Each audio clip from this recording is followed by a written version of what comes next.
how George Bush dresses up. Right here. We got him on tape. Let's send that spell over.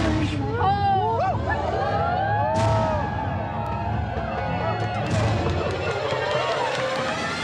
Sir, everything. I don't owe you this comment. I know. I appreciate it. You have.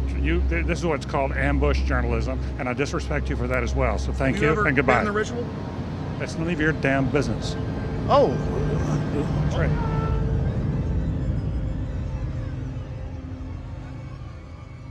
Our story begins in Northern California over 100 years ago, when locals began to spread rumors of bizarre occult rituals being conducted in the ancient redwood groves of Sonoma County.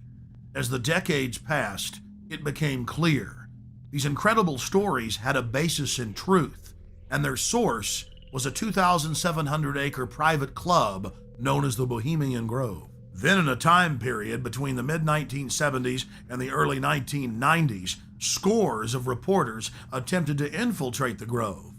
All attempts were unsuccessful. Grove security identified them, threw them out for trespassing, or in some cases, had the local police arrest them. To many, it seemed the Grove's secrets would never become public.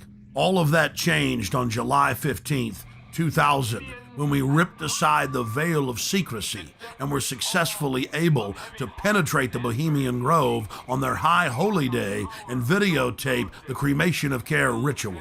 Our infiltration is chronicled in my documentary film, Dark Secrets Inside Bohemian Grove. A British documentary film company, World of Wonder, also covered our investigation.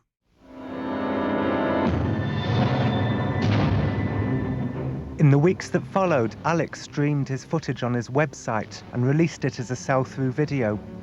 Everywhere I looked, the internet was aflame with news of the daring raid.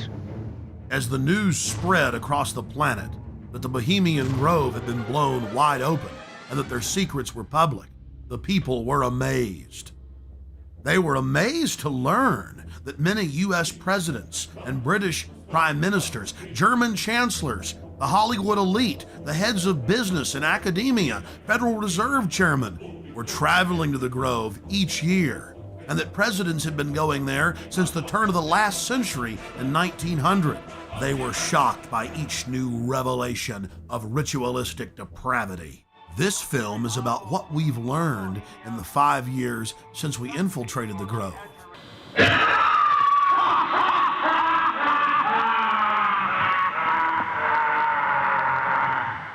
And it's about the response that we've gotten from Grove members, the press, and even local activists in the area who've been protesting the Grove for over 25 years.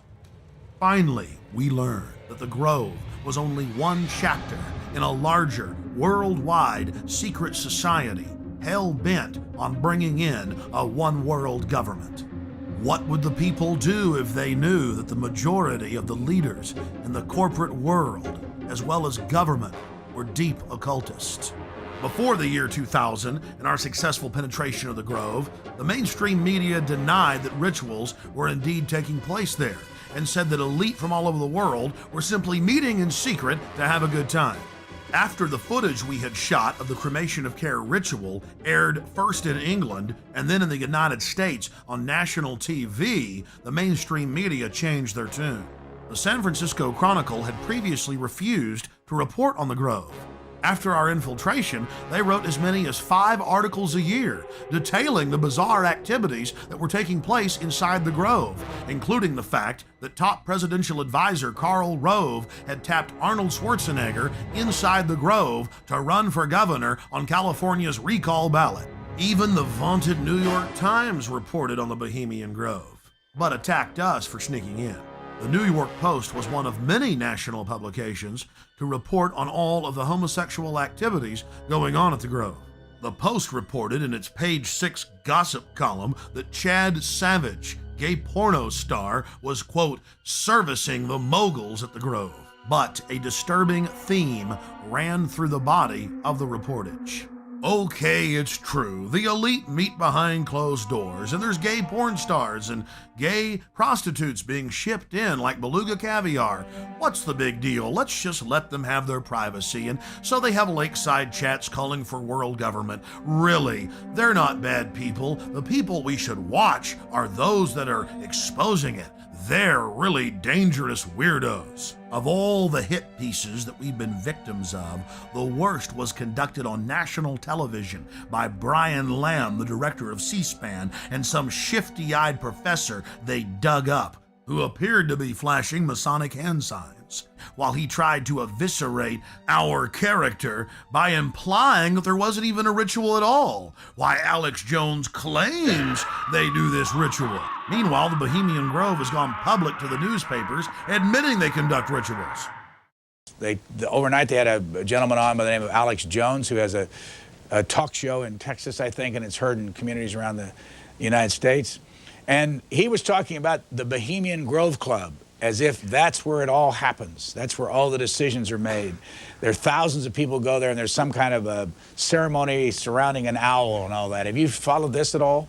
Yes, I have, even though the show is on past my bedtime. But Alex Jones has been talking about this for quite a while. The Bohemian Grove, of course, is a privately owned redwood grove up in Sonoma County, north of San Francisco, where every summer there is a get-together of the wealthy and well-placed, all male, who get together for general cavorting, socializing, lectures, symposia, and so on, in an atmosphere that is completely removed from public scrutiny.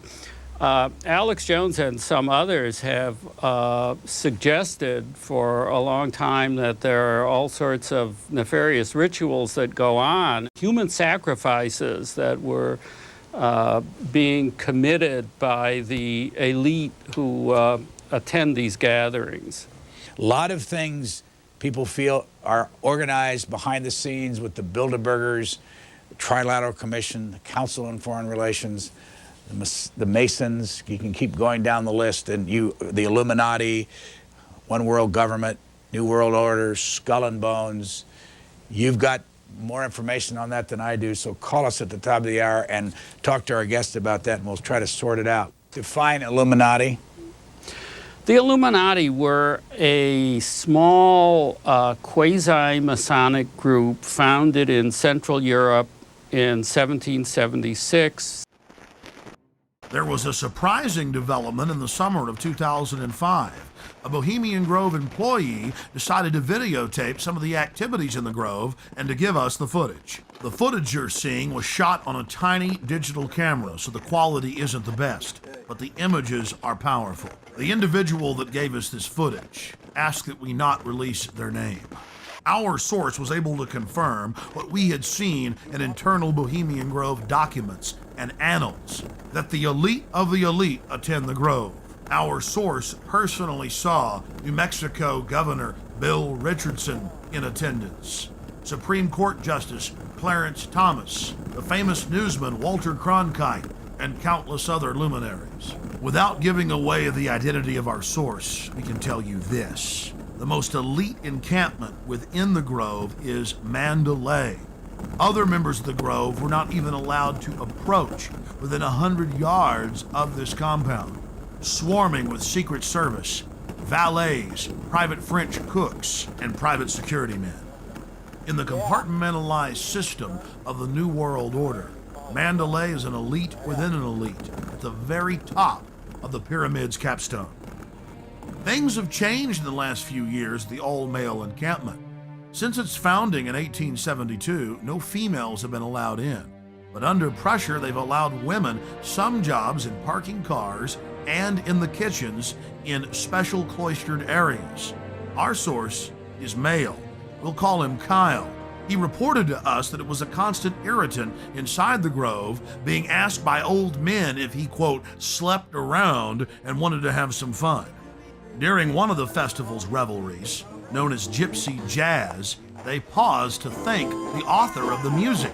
They talk about what a wonderful jazz player he was, but that sometimes he did hang around with women, and the crowd boos with disgust. He disappeared from time to time, often with women.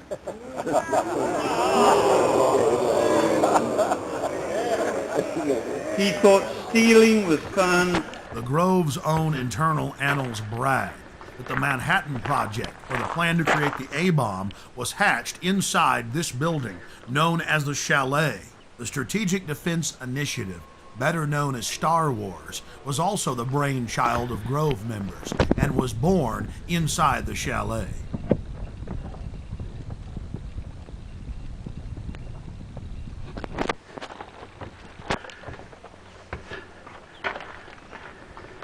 At the height of the Cold War, top Soviet dignitaries traveled to the Bohemian Grove for secret meetings with the heads of the U.S. government as well as corporate leaders.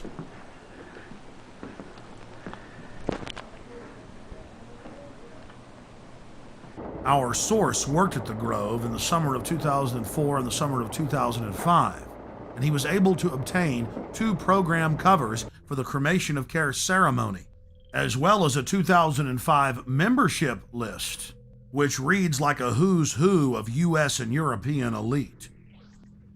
Former President Jimmy Carter, former President George Herbert Walker Bush, President Bush, Henry Kissinger, George Shultz. The list goes on and on. This is a video still of the sign at the entrance to the path to the Hillbilly Club where President Bush stays. Look at that happy little devil with his forked tail dancing and smiling and those sharp little teeth. Oh, it's so Christian. But again, President Bush had such a Christian name in Skull and Bones, Magog, or Satan's war leader.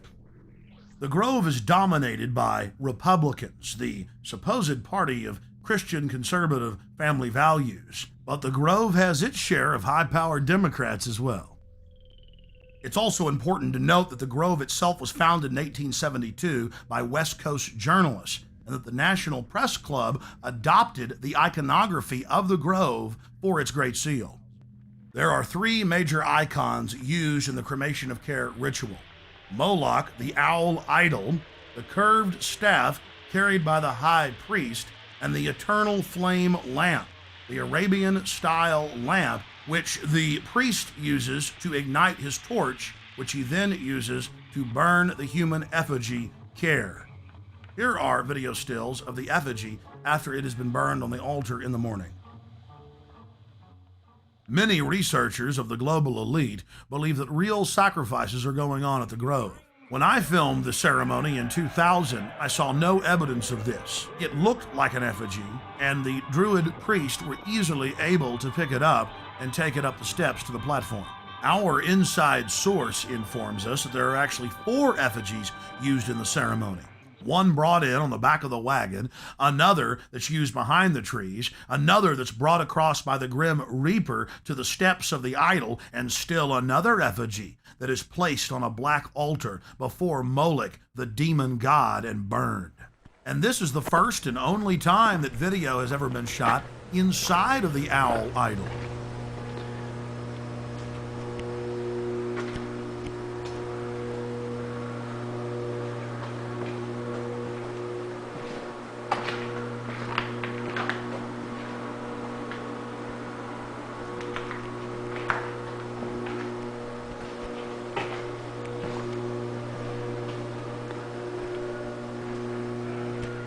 We can now confirm that the owl is metal with a stone facing. Leaning up against a wall is the metal skeletal remains of Care. Care, or the conscience of the group, is symbolized by a human body. All that remains is the metal skeleton. Our source informs us that the final effigy that is burned is made of a highly flammable material, and that the local fire department from Monterio oversees this part of the ritual. That was an important piece of the puzzle, because in 2003 we traveled back to the Grove and talked to a lot of the locals who were mainly friendly. But when we talked to a couple of local firefighters who were with the Monterey Fire Department and asked them about the Bohemian Grove, they got very upset and told us to turn our cameras off. Well, he was telling me about it's like where the president goes and stuff. And so we were gonna like talk to him, and then he's all over. Hey man, shut the camera off, huh? More hidden video reveals some of the ritualistic cloaks worn in the ceremonies.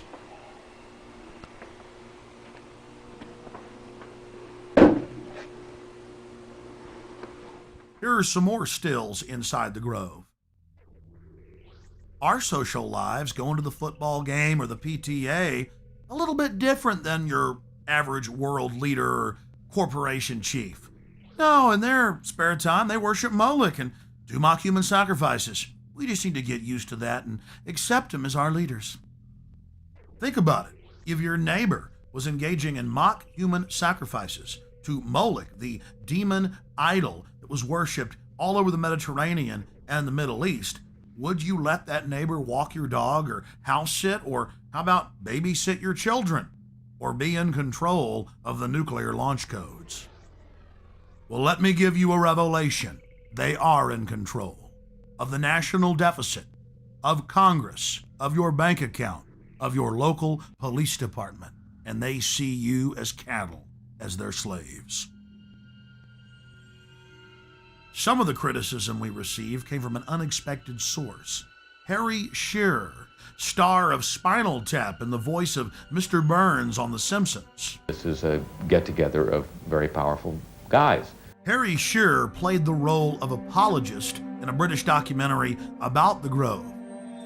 Mr. Shearer, who is also a member of the Grove, said that they're just having fun when they have the cremation of care ritual and that it's a men's party where they blow off steam.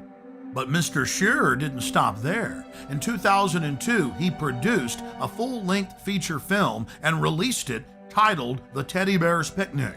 Mr. Shearer has told the press that his film is based on the Bohemian Grove. The owl of Bohemia is turned into a pelican.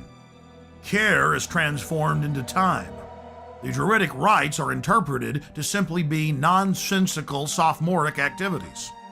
Oh, and guess what the plot of the entire film is? That they're trying to keep their rituals secret, and two employees have hidden video cameras and are about to blow their secret wide open. I wonder who they could be talking about. And I want to make an announcement for anyone who is parked across the street.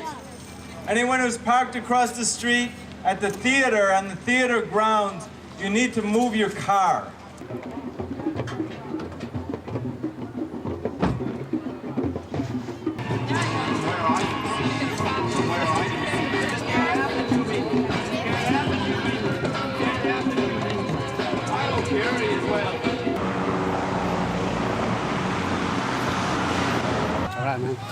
Hey, hey, ho, ho, this rich man's camp has got to go. Hey, hey, ho, ho, this rich man's camp has got to go. Hey, hey, this rich man's camp has got to go. Hey, hey, this rich man's camp has got to go. Hey, hey, this.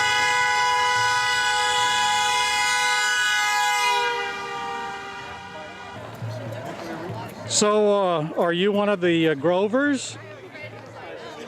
I'm just here. Yeah. Better than you think.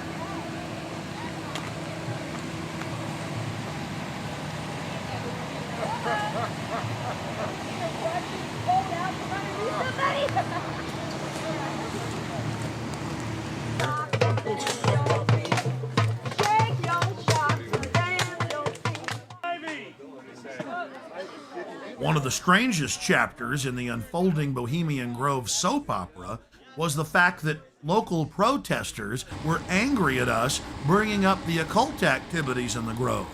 They said that we should only spend our time focusing on the political decisions that were made in the Grove. I think it's bad enough to just stick with what they're doing to the Globe. Local peace activist Mary Moore had been protesting the Grove for more than 2 decades. When Mary saw our documentary and heard our take on what we witnessed inside, she went unglued, calling us all sorts of names.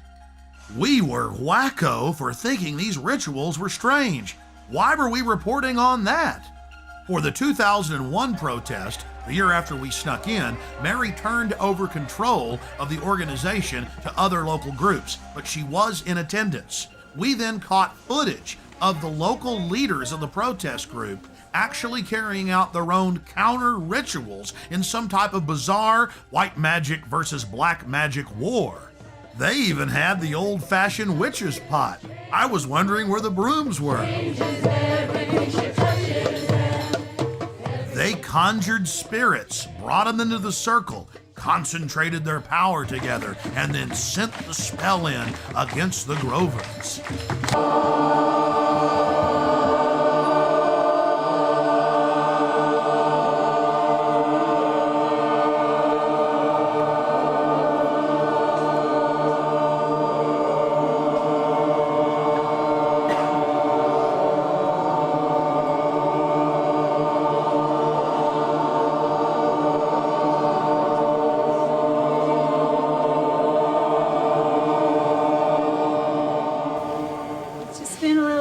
Protection around all of us and around this place.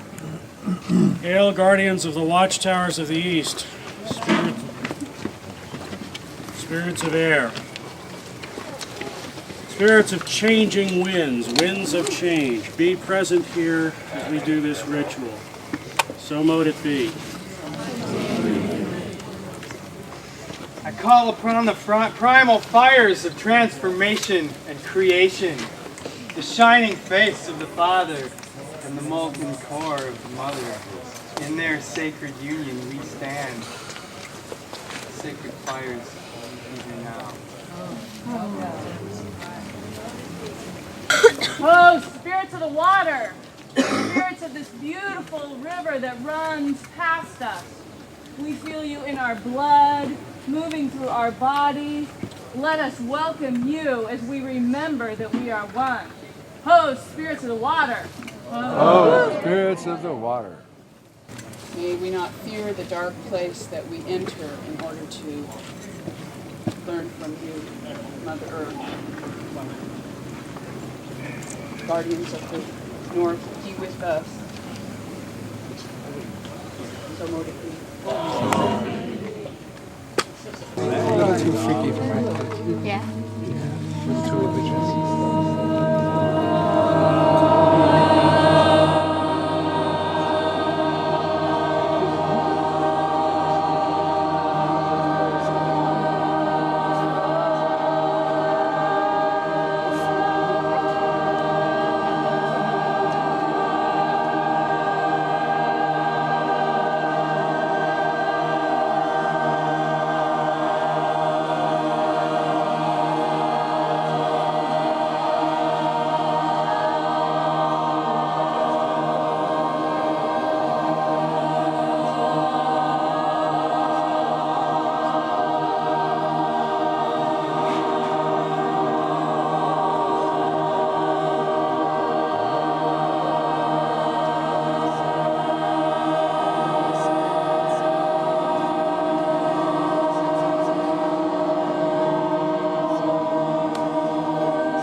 This went on for literally hour after hour after hour.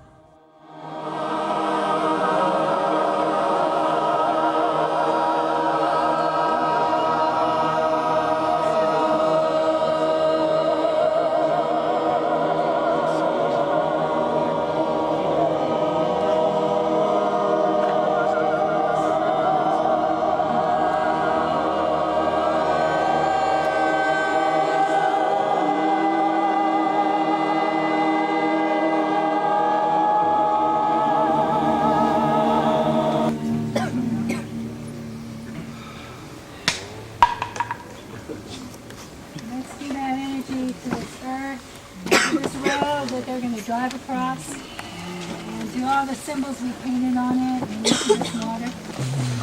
and into the rib mass of these ribs.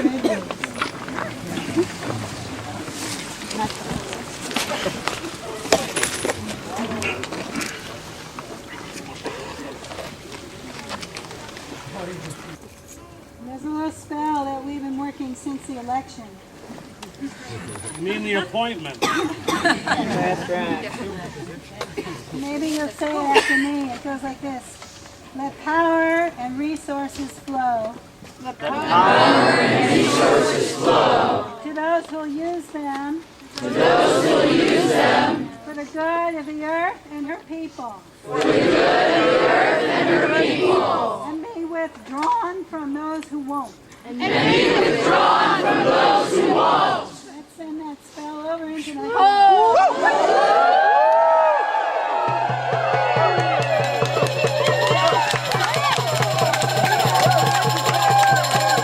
Then a veteran warlock asked one of the spirits to stay and give Grove members a welcome as they drove in their luxury automobiles.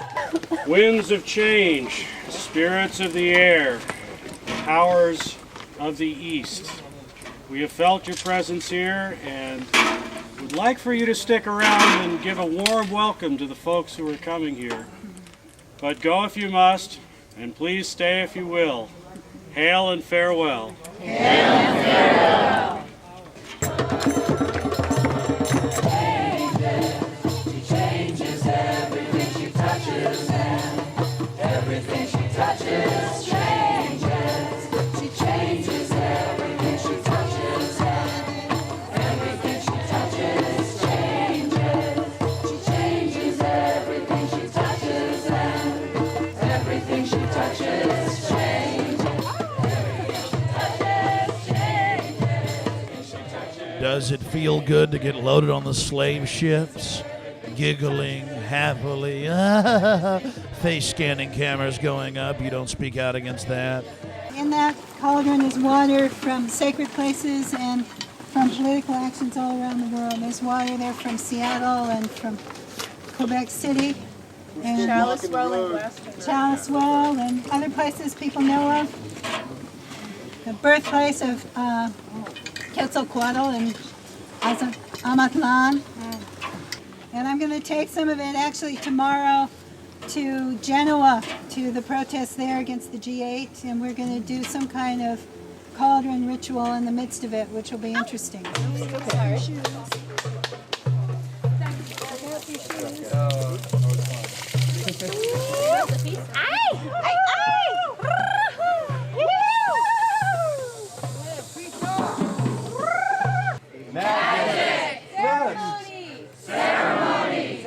Now I'm beginning to realize why we're not supposed to talk about all the occult activities that are going on inside the Grove. It isn't magic or belief in magic that's the problem. It's not the occult. No, it's those evil right-wingers. And by the way, let's not mention all those top Democrats that are inside. It's pretty hypocritical. Now, to be fair, Mary Moore and many of the protesters were not involved in the ritual. But we did see leaders of the ritual directing the protest and moderating with police. The police even shut down the road so they could carry out their ritual. And to be fair, it wasn't just Western magic that was being practiced at the protest. There was a group there promoting Santeria. You know, that Caribbean voodoo practice, but they also mixed in some Aztec worship. So it was quite a grab bag of occultism. What is the purpose of the offering for the altar? What is that? Giving back to Mother, giving back to the earth. We just take, and consume. But today, we're asking everybody to give something back. So this is to return something to the earth, right? Yes. Yeah. Since by doing so, we resurrect Karen. Oh, okay, I understand. Thank you. Our investigator talked to a local NPR reporter who had an interesting run-in with what we later learned was the Secret Service.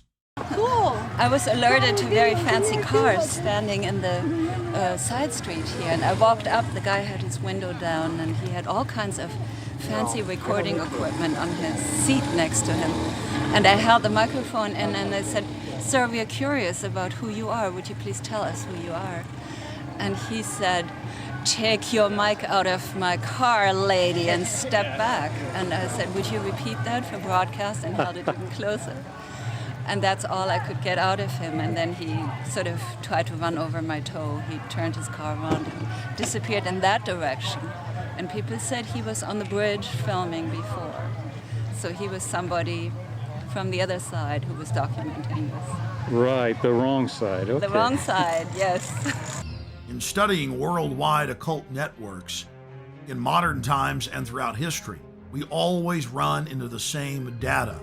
Compartmentalized pyramidal structures with a bunch of well-meaning dupes at the bottom, managers in the central areas, and Luciferian death cult adherents at the top. In India, it is Kali. The Mayans and Aztecs' greatest gods were the gods of death. It was the same in Egypt and in Babylon, as well as Rome and ancient Greece. But what about those sweet little Hawaiians? You guessed it, throwing virgins into that live volcano. The god of death demands it, so the rest of us can live. The Druids would bash their children's brains out and kick them into a peat bog. Noblemen would willingly give themselves up to the Druidic priest to have their throats slit before they were thrown into fiery pits, known as bonfires today. Don't forget the European tradition of the Burning Man.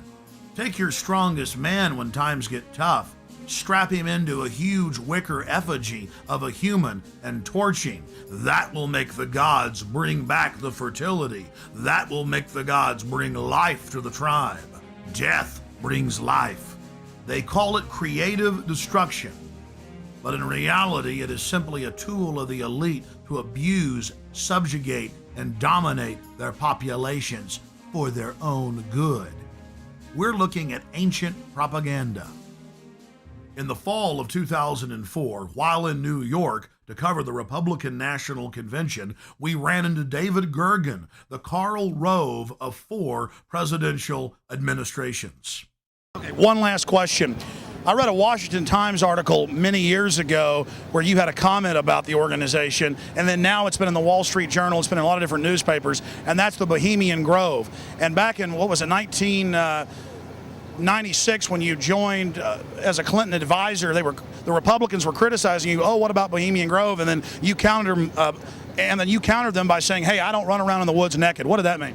Here is the before-mentioned Washington Times article where he said, "I didn't run around naked like they do." I don't know what quote you're referring to. I'm not aware of any quote like that. Listen, I am a happy member of the Bohemian Grove. I like the folks who come there, and it's really inappropriate for me to talk about the group beyond that. Thank you. Have you been there for the ceremony with the cremation of care? Frankly, I don't think that's something I need to talk to you about. Really? That's right. Well, I'm Alex Jones, and I snuck in there in 2000. I'm the guy that blew it wide open and got the video. It's been on national TV. Well, I disrespect you for that. You do? I do. But it's a lot of big public officials going in there. Don't we deserve to know? I don't know anything about you, and I don't know anything about your film. But if you go in there with an understanding, you violated that understanding by releasing that film, and I don't respect you for that. Really? But we have public officials. I'm sorry. You took an understanding when you went in there that you would not do that film. And did you have an understanding when you went in there? No. Did you crash it? Yes. Yeah, and it has no trespassing signs there too, doesn't it? No, they put them up after. Oh, I'm sorry. I just walked in. I'm sorry, sir. I've been there before. I know what the circumstances are, and I'm sorry you violated the understandings. That was not a gentlemanly thing to do. But what about the ritual? Is the ritual gentlemanly?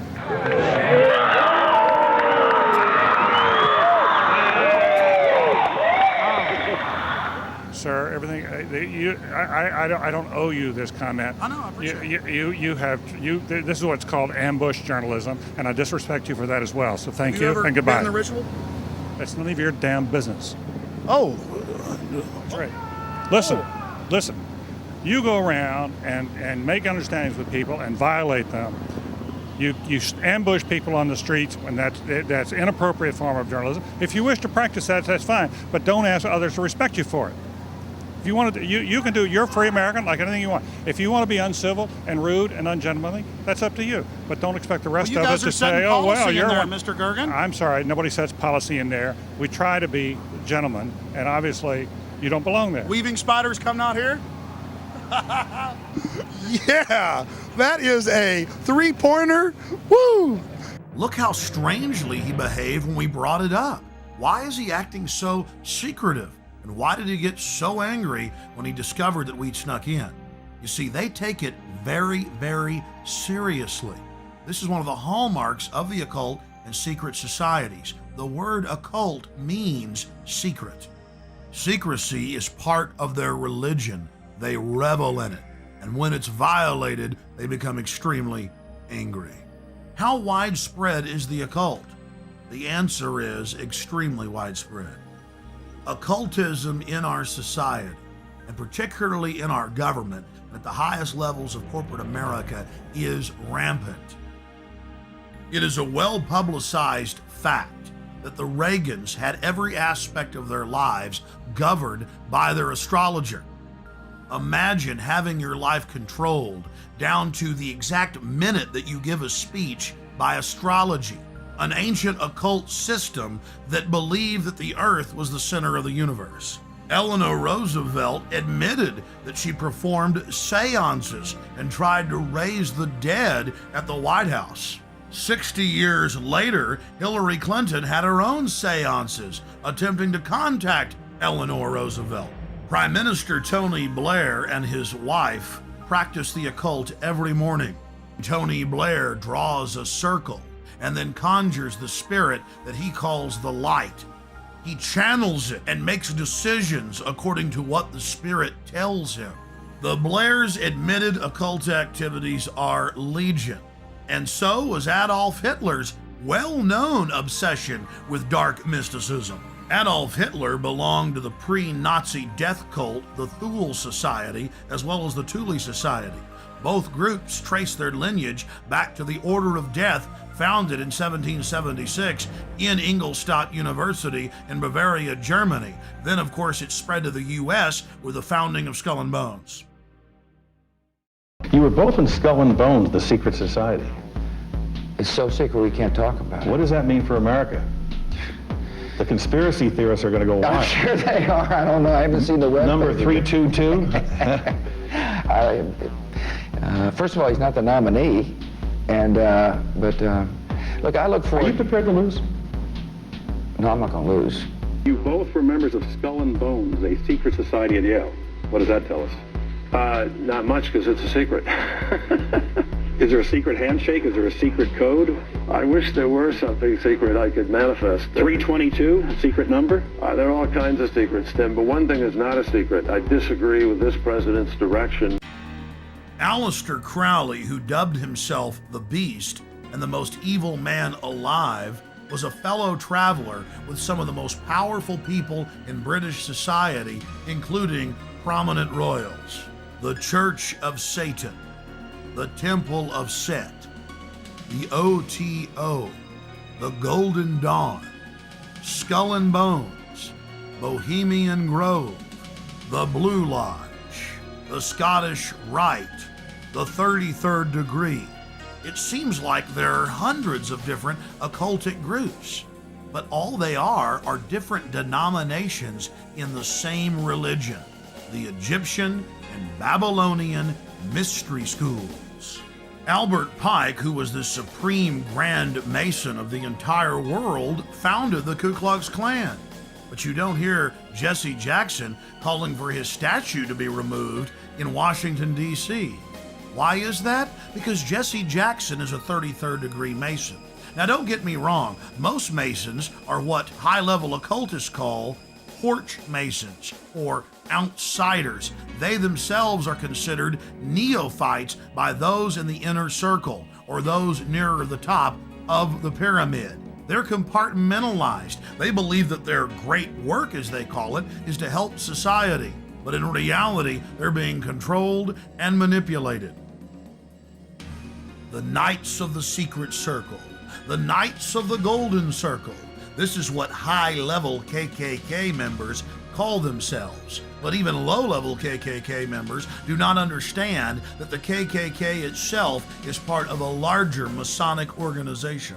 Most Masons detest the Klan, but they've never looked on their own temple walls at the paintings of Albert Pike that adorn them and asked themselves why the founder of the Klan is hanging in their temple. This is the power of hidden in plain view, a favorite trick of Luciferians.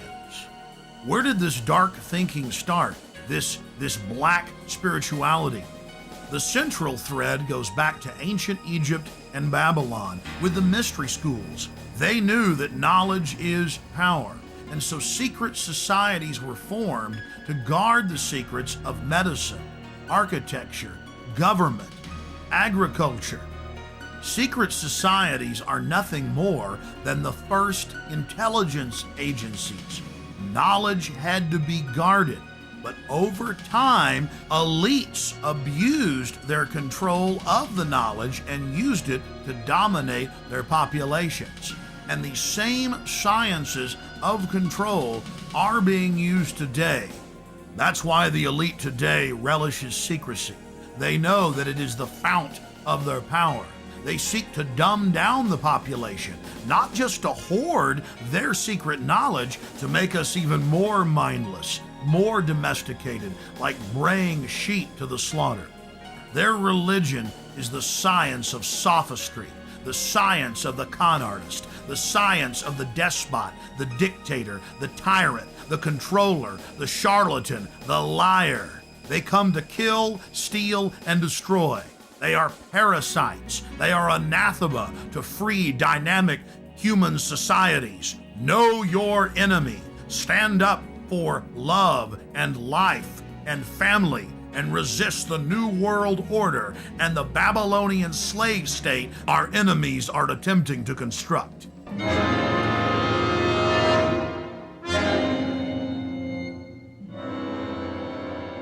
I want to tell everybody out in TV land how they can come to the Grove, where their elected leaders, along with the big bankers and the heads of media, meet, along with some European royalty, every year to decide how to run the country. You can fly into San Francisco, or you can fly into Santa Rosa. You can even fly into Sacramento, and you just drive out to Highway 101. You take Highway 12 out west towards the coast. You get about 10 miles out from the coast, right outside the little town of Monterrio. And the town of Monterrio, off the main drag, you'll take the Bohemian Avenue. And it dead ends right here at the 2,700-acre Redwood Grove entrance, where your world leaders, among other things, set policy for much of the planet and dress up in black and red robes and worship, Moloch. To purchase additional copies of this film, or to see dozens of other films and important books, be sure and visit Infowars.com or PrisonPlanet.com. Or to order, simply call toll-free 1-888-253-3139.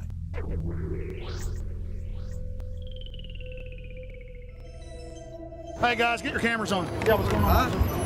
I've almost been arrested 3 times every day, anywhere in the city, videotaping anything. It is an absolute nightmare. And we're looking for patriots that know what the Bill of Rights and Constitution says, and that can see all of this and know that it's a fraud. 4 planes in 2 hours! How can that be? A cop on 9/11 said that it was going to come down. I don't know how he knew that. On the morning of 9/11, the CIA was running a drill of flying hijacked jets into the World Trade Center and Pentagon. Building 7 is further away from the towers and was not hit by planes. So if your building's owned by Larry Silverstein, it collapses because he's got a big fat insurance policy. And the Project for New American Century said that we need a terrorist attack on the Order of Pearl Harbor to get the American people behind a war. Prescott Bush, he did a number of things that were not only anti-American, but were pro-Hitler. A lot of people aren't going to know what I don't really know what it is. Why don't you talk about NORAD standing down, Michael? Why not the really hardcore 9/11 issues? Thank you, and goodbye. Been in the ritual? It's none of your damn business.